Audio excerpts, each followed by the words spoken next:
उद्धव बाळासाहेब ठाकरे शिवसेना युवासेना यांच्या वतीनं आज शिवसेना जिल्हा मध्यवर्ती कार्यालय शालिमार चौक नाशिक येथे युवासेना नाशिक शहर जिल्ह्याच्या वतीनं गॅस दरवाढीच्या विरोधात चूल पेटवून आंदोलन करण्यात आलं।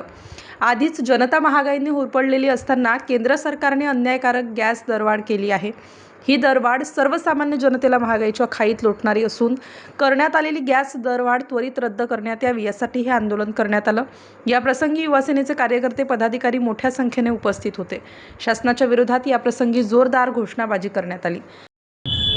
विरोधात जो आहे दरवाढी विरोधात निषेध व्यक्त करतात, काय नेमकी भूमिका अशी आहे का आज आपण बघताय की हे जे जागतिक पातळीवर जे युद्ध चालू आहे, या युद्धामुळे गॅसचा पेट्रोल डिझेलचा मोठ्या प्रमाणात तुटवडा आहे। तरी या मोदी साहेबांनी एकदम सगळ्यांना एक खोटे आश्वासनं देऊन गॅस सिलेंडरचा त्यांनी एकदम तुटवडा असा भासत आहे।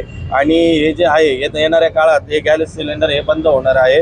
तरी आम्ही 2014 साली मोदी साहेबांनी आश्वासन दिलं होतं की आम्ही पेट्रोलच्या डिझेलच्या गॅसच्या भाववाढी आम्ही कमी करू, पण असं काही झालं नाही। तसं वाढलेल्या गॅसच्या किमती या वाढलेल्या आहेत। तरी इथं आम्ही युवासेनेच्या वतीने तीव्र आंदोलन आणि याचा जाहीर निषेध करतोय। आणि हे गॅस सिलेंडरचे भाववाढ आणि 25 दिवसाचा वेटिंग आहे। आणि आज पण आपण बघत असाल की 60 रुपयांनी हे गॅस सिलेंडर आज महाग झालेलं आहे। आज आपण सर्व बघताय की युवा सेनेतर्फे हे जे आंदोलन केलं आहे हे एक आंदोलन नसून तर सरकारला हा इशारा आहे का सिलेंडर भेटत नाहीये, सिलेंडर भेटत नाही असं कुठलाच भाग नाहीये। सरकार हे आपल्याला वेड्यात काढत आहे, आम जनतेला वेड्यात काढत आहे।